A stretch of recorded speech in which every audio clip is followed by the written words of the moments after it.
Mariam Abdallah Ali lost her daughter in May after the toddler swallowed an object found on the floor.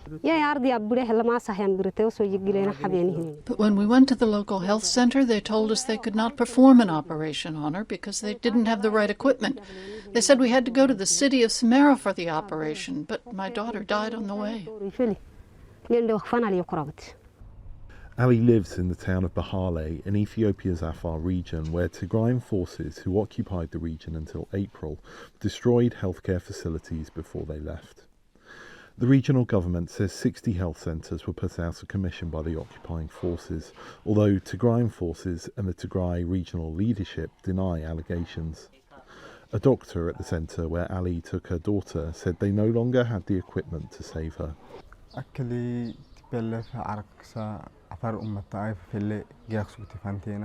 This health centre was one of those where medical devices were available.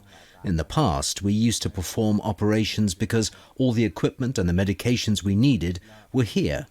But the TPLF destroyed this health centre completely.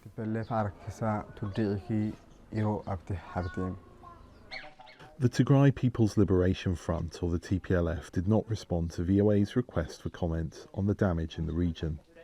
In nearby Kanaba district, a health centre was ransacked and severely damaged. The medical laboratories have been completely destroyed, and we cannot carry out health checks because we do not have medical equipment, even treatments for AIDS and diabetes. There is a big shortage of medications.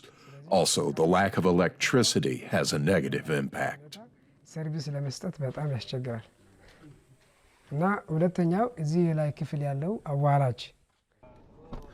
A similar story at this hospital, funded by a German non-profit.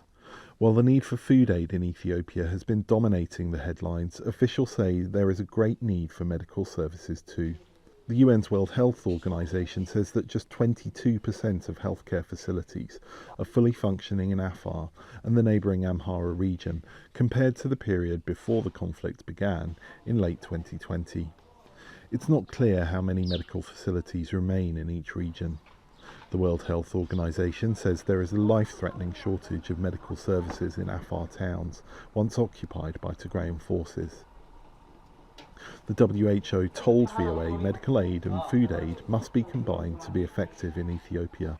Whether it's in terms of essential supplies, whether in terms of monitoring for infectious diseases, whether it is in terms of immunization services or services for mothers and children.